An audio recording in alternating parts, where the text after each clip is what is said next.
Everybody, welcome back to On the Edge. I'm Rayanne Thorn Krueger, your host, and I am so excited for our guest today.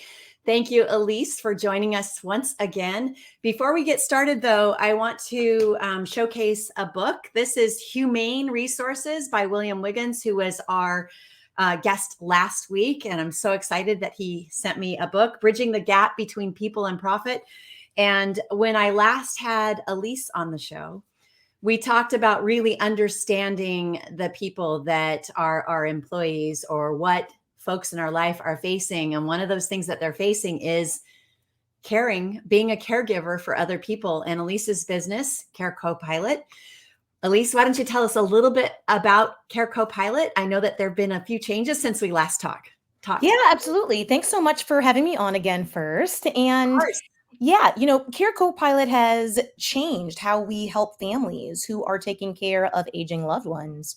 But our mission is still the same, to help take the stress out of caring for those aging loved ones.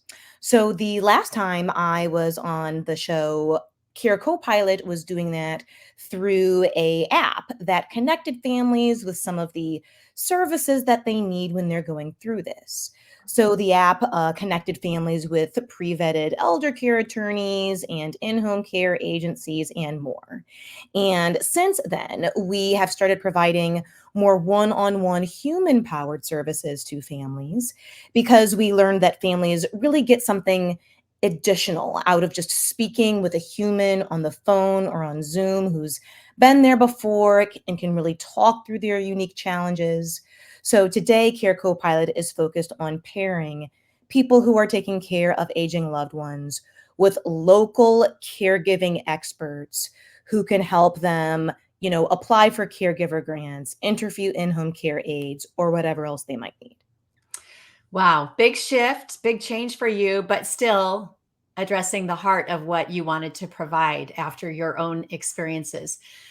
So thank you for sharing that. And thank you for continuing this good and valuable work. It is, as somebody who has provided care for elder care, it is a challenge. And I'm still providing elder care. However, my bonus mom is in assisted living now. And I just got a message today from her social worker, and she's on hospice now. And it's nice to receive that communication. But also there comes a point when you, as the caregiver, if you're an at-home caregiver, can no longer provide the necessary care. So I really wish that I had something like CareCopilot around when I was providing that in-home care. It was a great challenge emotionally, physically. It was draining financially. And so I really appreciate and value the work that you're doing. So thank you for that. Thank you so much. Yeah. And, to your point, you mentioned that your mother is in a senior community, or your mother-in-law is in a senior community right now. Yeah. You can probably affirm firsthand that even if your loved one does move into a senior community, there's still so many little nuanced things that the family has to do. Right. So, you still have to manage the finances and Yep. handle the legal affairs and go to the She's store. unable to, and the thing that shocks me the most, and I don't know if this is part of your offering, or maybe you could add it to it, is how many people or companies take advantage of elderly people when they get to this place where they're not capable of really making all the right decisions for themselves. And I am flooded with I manage her email address and her social security account and her Medicare and Medicaid, all of the things necessary. And her email address is flooded with opportunities, right? And so many things to take advantage of her. And so I'm still managing what happened before I took over those responsibilities. I mean, she has a high credit card debt. Because she was buying things that she didn't need and buying them more than once. So, it's really a trying time for those of us that are around to provide that extra care for either somebody who's invalid or can no longer care for themselves, elder care, like CareCopilot is providing. So I really appreciate the resources you share and the opportunity to help people who are like us in the workaday world and have all these other responsibilities, whether you're a parent or have a fur babies at home, and you're responsible for employees or coworkers or colleagues or clients, whatever it is that you're doing, to have that added responsibility can be really trying. And I know that you came to this decision to build CareCopilot based on your own experience. And so I want to tap into that a little bit more than what we did last time. You shared the reasons why, and now I want to talk about the how and what you experienced as a woman, as a Black woman, as somebody who is trying to create a product, a service in a world where women, and Black women in particular, women of color in particular, are not given as many opportunities or have the chance to have this happen easily. So let's talk about the challenges that you faced. First of all, initially, when you first started thinking about doing this, was this something that came to mind? Were you worried about being a woman and trying to launch a business? Or was it just based on, I have this idea, I've struggled with this, I'm going to help people, and you didn't even think about it till you faced challenges? Or what, did you go into it with your eyes open, knowing that this was going to be a challenge? So the short answer is no. So in 2021, I committed to leaving my job as a senior software engineer at Venmo with the intention of building an app that could make the experience of adult caregiving easier for people. And I didn't know if it was going to turn into a business or not. I just said, you know what? I'm an engineer. I'm going to take some time off, build a little something, and see what happens. And the product that I was building at the time started to gain some momentum, and then it turned into a business from there. And so I didn't necessarily set out in this journey thinking I'm going to be an entrepreneur. I just saw a problem that I wanted solved. And to be honest, I did not educate myself before starting this business on some of the challenges that women, and particularly women of color, face when starting businesses, particularly in regards to access to capital.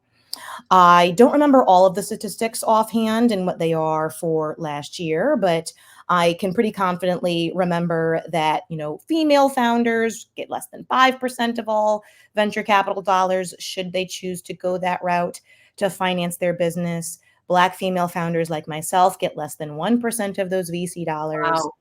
And that can make it really challenging to get a business off the ground unless you have the luxury of having some very financially supportive friends and family, which some women do not. Some women of color do not.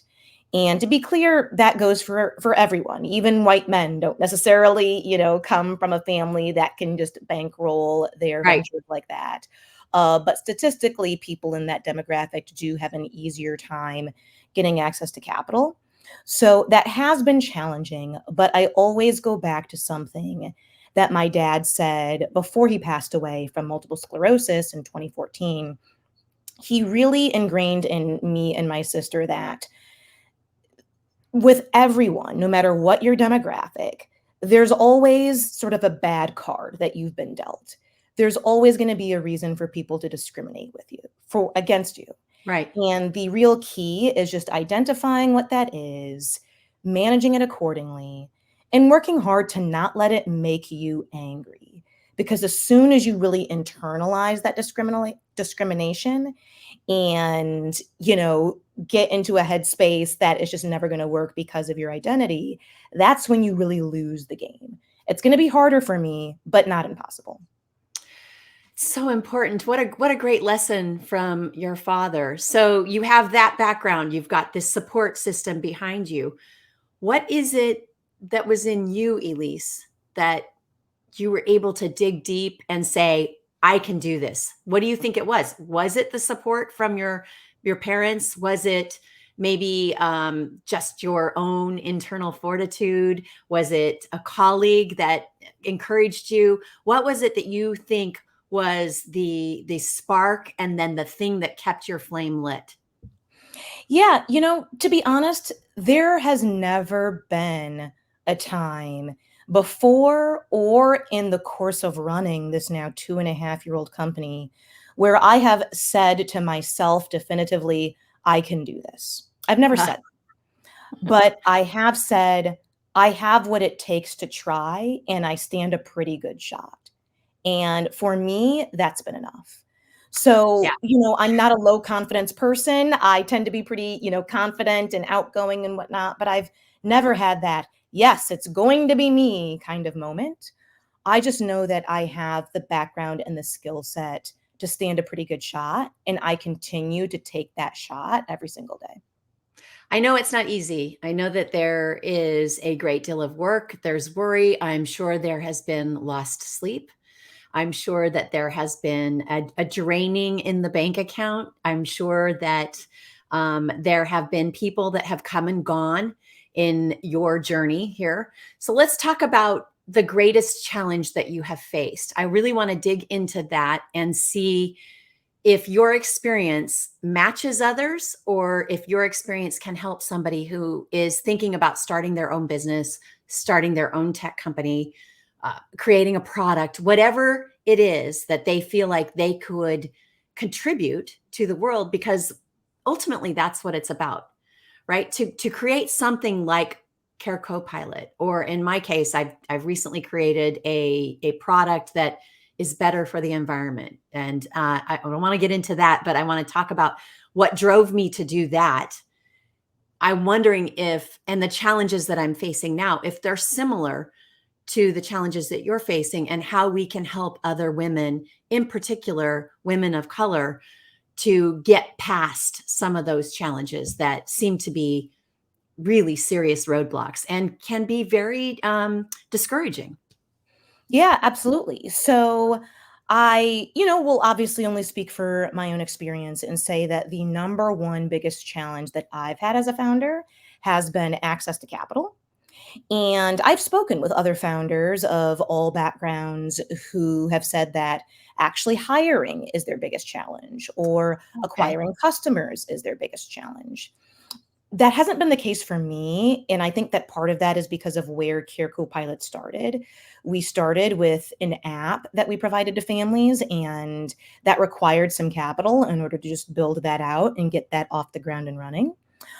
Some different businesses with different business models might not necessarily need an influx of cash to get it off the ground. But I will say that for the majority of female founders, and particularly female founders of color, for the majority of individuals in that demographic who I've spoken with, access to capital has been the number one pain point there. And how did you do it? Did you bootstrap to begin with? Did you have friends that invested? Did you just go after a big investor? It was a little bit of a lot of that. Okay. And this is interesting because this is a story that I don't get into that often. And I always preface it by saying part of it was pure and sheer luck. And I think that when it comes to growing a successful business, I wish that more founders would be more forthcoming with just how large a role luck and timing and Mm. other things that are completely out of one's control can contribute to one's success. And I definitely got lucky at the beginning. So, as I mentioned, I was a senior software engineer at Venmo before starting CareCopilot. I was working there during the pandemic. Venmo is owned by PayPal. And during the pandemic, people got so squeamish about touching money that PayPal's stock price literally tripled overnight. Yeah. And as an employee, I had a lot of it. And so I left the company, sold off all of that stock, and that was an initial lump sum of cash that I Okay. needed in order to get started and, take that time off and take a leap of faith. Then I got lucky again. So before leaving Venmo, a friend of mine, another Black female founder, told me about a brand new accelerator that was popping up that was committed to investing in underrepresented founders. Oh, great. And I took a chance and just sent in an application. I was still working full time at Venmo, didn't expect much from it. I turned in my laptop on at Venmo at about 3 in the afternoon. And then around 7 o'clock that night, that accelerator called me and said that they wanted to welcome me into the accelerator and write me my first $25,000 check. Wow. So I had a few lucky breaks at the beginning. And then it got hard, admittedly. I tried to raise more capital. It took me a long time, gosh, maybe, I think it was maybe 10 months to raise my first $500,000, which now I know is actually pretty typical for founders, and particularly founders in my demographic. But it was extremely discouraging because if you look at some of the surface level data from founders who choose to self-report on how much they raised and how long it took them to raise, it's skewed towards founders who were able to close a lot of capital quickly because founders love to disclose those Right, wins. right. But for me, I didn't have that experience. And I was looking at TechCrunch and looking at all of these stats from all of these, self-reported wins from founders, and it was really challenging. But now that I have full information, honestly, I'm just so extraordinarily grateful that I have raised hundreds of thousands now for CareCopilot, because I know so many founders who have not been so fortunate. And I think a lot of that goes to the industry that I'm working in and the fact that the problem that I'm solving, this elder care problem, is just so large. Let's talk about the pitfalls, maybe. So that's a little bit different than challenges. It falls in the same category because it's a negative, right?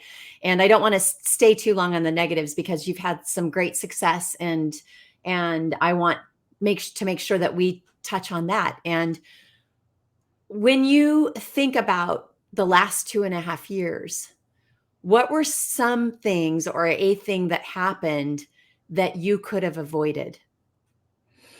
Yeah. Thinking about that, and I don't even know if I could have avoided this. I would like to think I could have avoided it, but possibly not.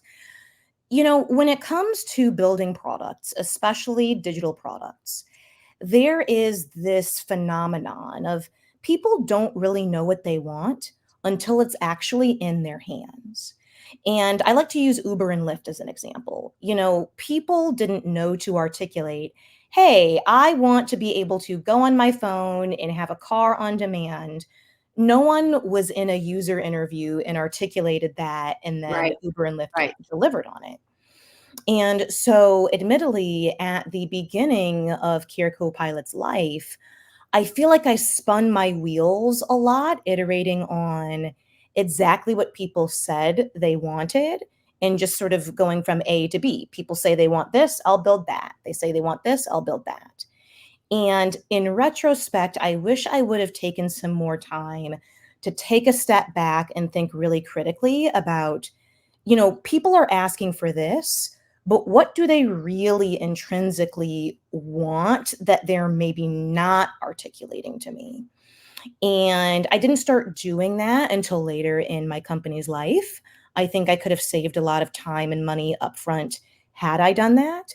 Because as I started asking those tougher questions and really peeling back the layers of the onion, I realized that the number one challenge that people have when they're taking care of an aging loved one, it's not money, it's not finding the right in-home care aide or finding the right senior community, what have you. Everyone who's going through this is trying to solve a deeper, intrinsic, personal conflict of, am I a good daughter? Am I a good spouse? Right. They're trying to solve for that need. And the I need this, this, and this for my loved one is more of a symptom of that deeper problem. And it wasn't until I realized that CareCopilot really started to take off. And so, yeah, I wish I'd had the foresight to think a little bit more critically about that dynamic up front. And I feel fortunate that I eventually did get there, since I know some startups, unfortunately, don't pass that hump. Yeah, I just it's so much. It's so much to do. It's so much to care for. It's so much to um, get from point A to point B and then to C, and how can I get to C?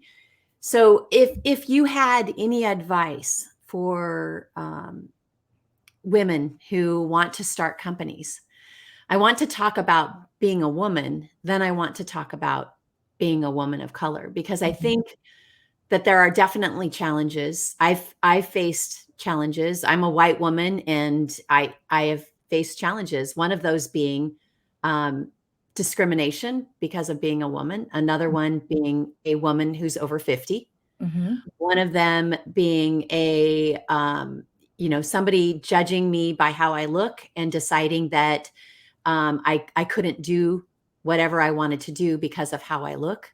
And I think that can cover anything. If somebody's overweight, if somebody has really short hair, if somebody has hair like you have, if they have ethnic hair, right? So I want to talk about first about being a woman, and then let's talk about being a woman of color. What do Yeah, you think absolutely. is the biggest challenge there? Yeah. So starting with some things that I would mention to women, just generally women who are in this startup game. And this is a little bit of a hot take, but the thing that I wish that I had known, and I hesitate to just sort of give advice because it's so biased, but I'll share the thing that I wish that I had known and kept in mind is women everywhere are fighting the same fight. Female founders are fighting against discrimination. Female investors are also fighting against discrimination. There aren't that many female investors. Female LPs, I've even seen it at that level. LPs are, of course, sort of higher level investors that invest in funds that then invest in founders. So the discrimination runs at every level. And because of that, in my experience, I have not been able to rely on allies at the investor Mm, and LP level, female allies, at the frequency that I would have hoped. At the beginning, I pitched to a lot of female funds thinking, oh, so many caregivers of aging parents are women, they're going to get right. it. They are going to ask, thoughtful questions, not, aggressive questions. And I really didn't find that to be the case. And I think I know why. I think it's because women at the investment level have a lot to prove too. So, in my experience, they're not trying to do any women any favors. They are going to invest even more critically than I think a lot of Mm, men. They are going to cut even less slack than some men may be willing to cut because, again, they're playing their own game of having to prove themselves. And so I would just say, in my experience, it's important to not necessarily count on those women, those female investors as allies to no fault of their own, they're playing the same game as well.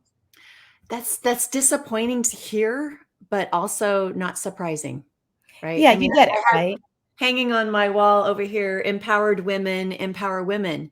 And it might be somewhat of a fantasy that those of us who feel like we have done that we seek out women, right? And want to raise them up, because when we raise up one woman, we raise up all women.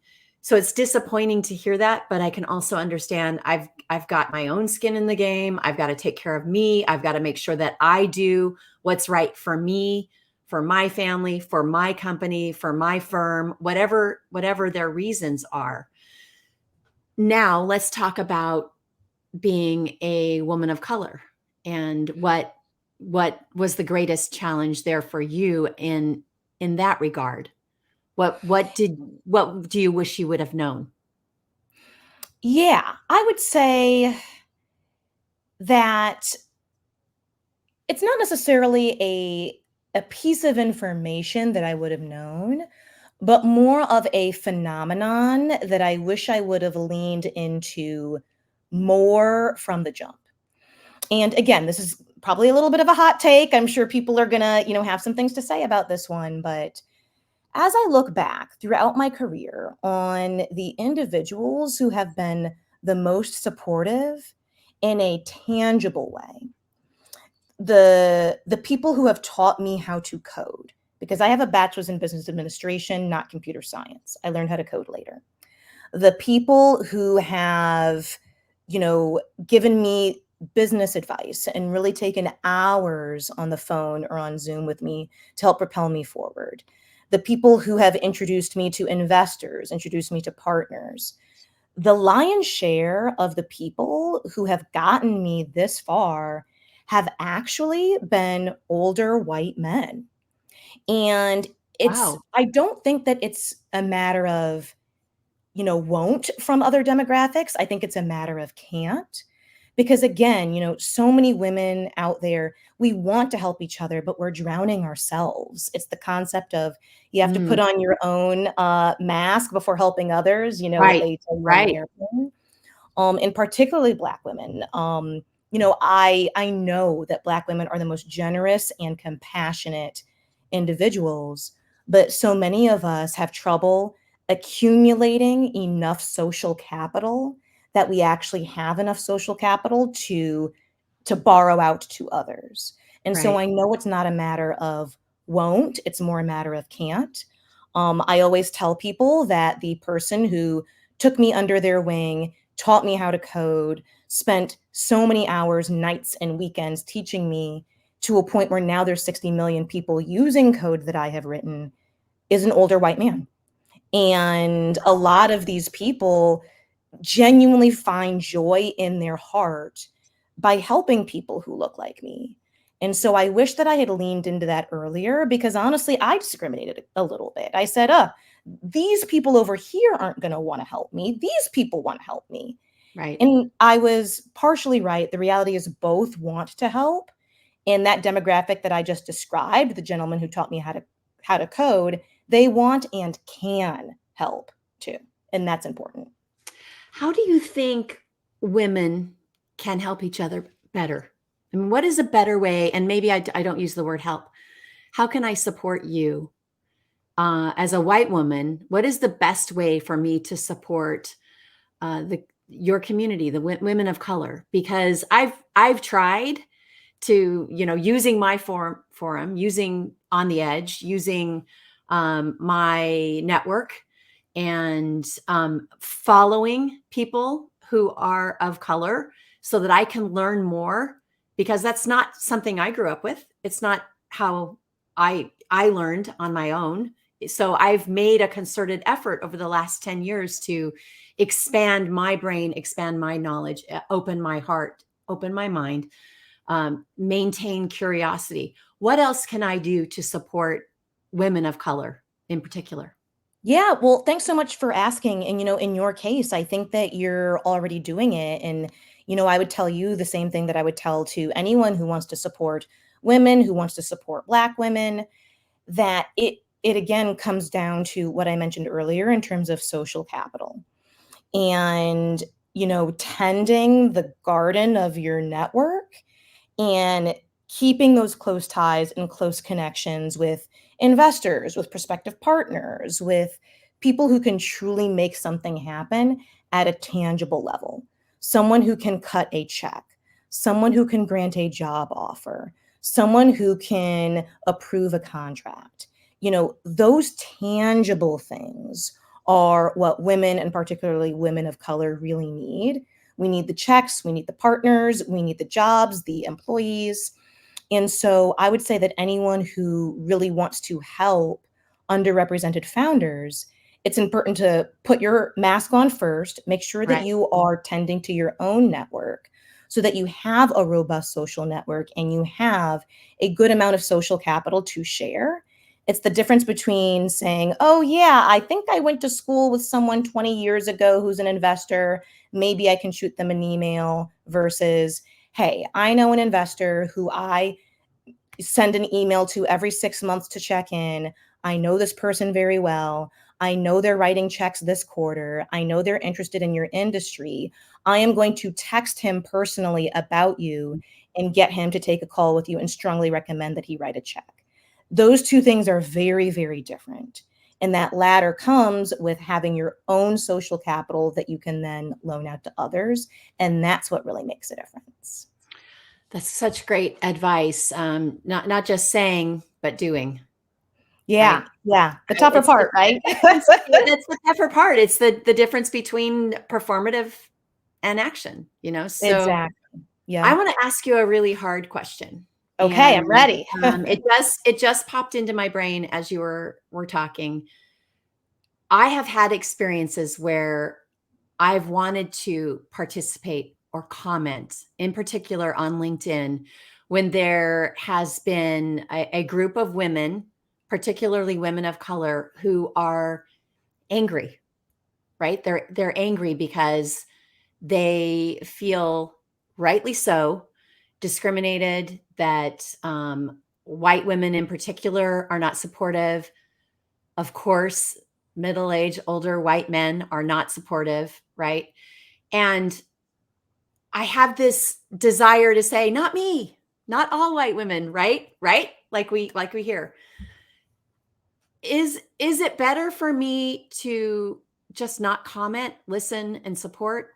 Is there a comment that I can make that will actually break through that exterior of fear, hurt, um, in some cases hate? Or is it better for me to just sit back and continue to do my own work in quiet ways, because I want to be that supportive ally?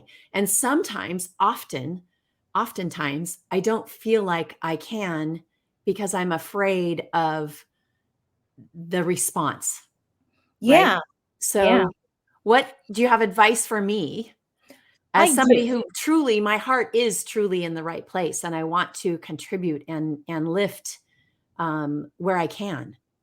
Yeah, I do. So there's a few things that I'll say to that. One, I want to acknowledge you just asking that question. I think that's a really brave question that a lot of people have in their minds and in their hearts. And I can imagine it being frustrating for people in your demographic, seeing people saying, oh, all white women this or all white people that. And because the reality is that it's never all, right? There's always going to be exceptions to the rule. There are exceptional people of every background who, as I mentioned, have helped me get to where I am. And there's no way that I would be here today without them. And so, even when I'll just speak for other Black women, even when other Black women say, oh, all white women this, all white women that, one, I would suggest not to get too caught up in that word all, because even we know when we say that it's not all, it's Right, not. It's just that this is the overwhelming phenomenon that we are experiencing, but we know that it is absolutely not 100%. Getting to your question specifically of should you comment? If so, what should you comment? I would say that the most unhelpful comment is to reinforce what we already know, the idea that, oh, it's not all white women, I'm not like that. Because frankly, that can cause some irritation right, because right, it's like we already know it's not all. Yes, maybe you're great, maybe you're not, but it kind of detracts from the dialogue right. and takes And away I from know the that work of dialogue is important. conversation. I understand the need for community, and to have somebody else say, "Yes, that experience did happen to you. Yes, I appreciate your vulnerability. Yes, it's valid." Yeah. And so, to the other part of your question of what can you comment, I think that what's the most helpful is leading through example. And so, if, for example, there is a thread of Black women talking about how, I don't know, white women don't follow up on their offers to make introductions to investors. Let's just say that. Sure. Haven't necessarily had that experience, just for the sake of example. If that's the thread, one way to really break through that is to then put in that thread, hey, I know this investor. I already reached out to him with this thread. He already went through all of the startups in this thread, and he would love to speak with you, and you. And please, here's his email address. That's something very tangible Right, that breaks through the noise, helps, dispel that phenomenon that might be articulated in that thread, and has the potential to help release some of that anger and that frustration. Because, I think a lot of Black women delight in seeing those exceptions to the rule. It makes our hearts happy and we want to share that. right. But I think that sometimes people just kind of get caught up with, oh, but I'm the exception. Okay, then show me how you're the exception. Go improve with something tangible so that we can then elevate you and say, okay, you know what? There is some progress here. So that would be my suggestion on that one. That's great. Such great advice. Thank you. Thank you, Alyse. Thank you for being here again today to talk a little bit about your experiences and to share a little bit more about Care Copilot. If listeners or viewers want to reach out to you, what's the best way for them to do that? Yeah, I would suggest that they head over to carecopilot.co. There is a contact page there where folks can get in touch with me. I read every single message and I am more than happy to connect with folks.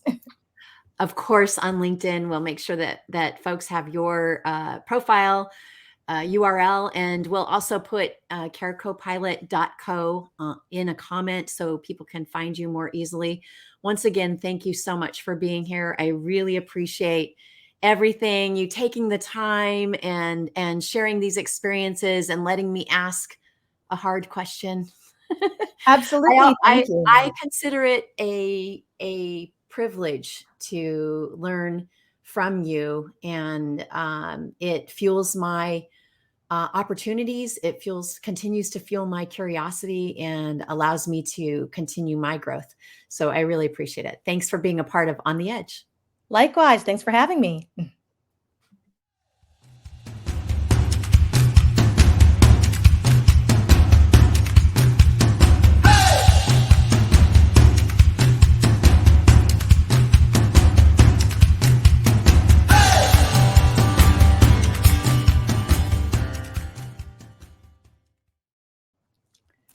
Hello. You're still there. It didn't end the